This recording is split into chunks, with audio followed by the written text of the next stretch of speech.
The first one that has not worked for me would be open houses. I have been encouraged to do open houses by colleagues, and I have never wanted to do them. But in my first 3 years as a real estate agent, I have done 12 open houses. Of those 12 open houses, I had the buyer walk into one open house, just one. So that's good. That's good. That helped my seller reach their goal. But all the other ones were not filled with buyers. I ran into people that already had buyer's agents that weren't interested in the home, so I couldn't convert them into a buyer client for myself. I ran into some looky-loo neighbors and also people just driving around wanting to look at houses for the day. So here I am taking, anywhere from 2, 3, 4 hours of my day to go host an open house. And I'm talking about setup and takedown time and getting over there and getting print to go there and everything. And then nothing is happening.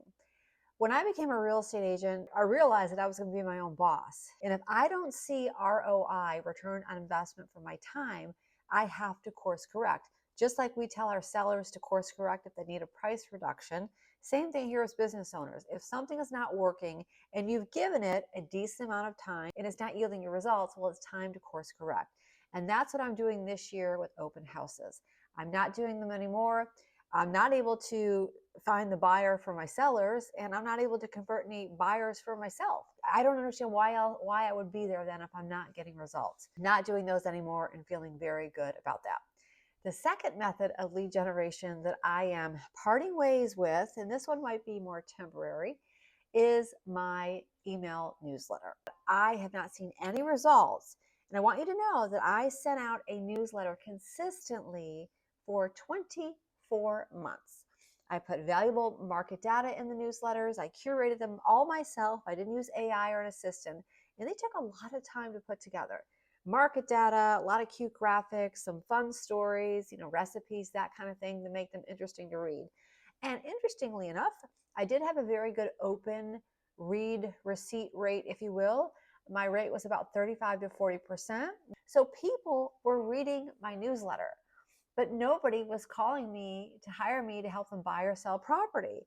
And it was so disappointing because I would see people, I think I had a couple of guys that actually opened 22 emails, and then I had a couple of women that opened at least half.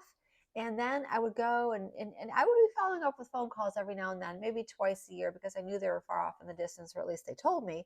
And then I would go and I see that they listed with somebody else, and I just felt so defeated. Now, I am not ruling out the newsletter forever, but right now, because it's just me and my business, I don't have any employees, not really sure how to use AI to generate newsletters. I like putting my personality and my touch into the newsletters. It doesn't make sense though, you can't scale that. So I do need to employ some AI at some point, but I will come back. I saved all my email addresses, so I will come back, but I'm tabling that for now. So my main methods of lead generation, as I said before, are going to be cold calling. And I'm also getting started with a YouTube channel because I know the power of video is really, really strong. So I'm trying to get that ramped up, and that's going pretty well. But cold calling will always be my number one method of lead generation. So let's talk about you now, okay? So you're just starting out. You don't have an experience as an ISA like I do. I was an ISA for 6 years before I started practicing as a real estate agent. And you don't know what to do.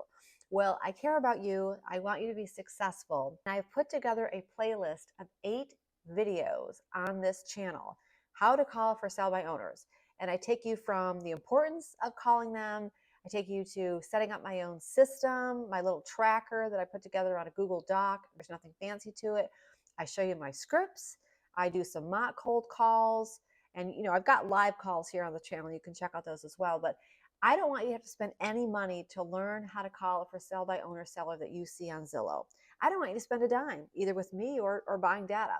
You get good with it for sale by owners. You can bridge over into expireds. They do cost some money, but it's not that much if you think about it. It's about $100 for 1 month. If you go with Mojo, you can stop it after a month once you've gotten a month worth of expires and then restart it. That's what I like about Mojo. There's no long contracts. You can start in the middle of the month and they'll prorate your fees. I've been using Mojo for years. And I know that it's got a lot more capabilities that I'm aware of. I keep things really simple over here, but I just use it the way I need to in order to connect with people and get those appointments. If you don't know how to call for sale by owners, if you are trying to get your first listing and you don't know what to do, definitely subscribe to the channel. check out the playlist. There's 8 videos there. I think of it as a course, and it's a free course just for you so that you can try to get your first listing here in Q1 of 2026. Last word of advice: if you're a brand new agent, you don't have a resume, do what I've been doing. I've been pitching with my seasoned partner who has been helping me land the listing. So we co-list together, and a percentage of a listing is better than nothing. It has been so valuable for me to do that. I have learned so much from her, and my confidence has increased so much because the only way you really get experience is by doing deals, right? That's it. So I'm able to secure the appointment, get us in the door, we pitch, we secure the listing, and we help sellers that need our help. And it's so nice to know that I feel more confident about my capabilities. So I encourage you to locate somebody that can pitch with you. You can negotiate a split with them, and away you go. That's what's been working for me, and I wanted to share that with you guys. Definitely subscribe if you haven't. Check out the playlist. Watch the 8 videos. It's free. If you have any questions at all and you want to reach out to me directly, coldcall.kickstart@gmail.com. Thanks so much for watching, guys. I'll see you on the next video.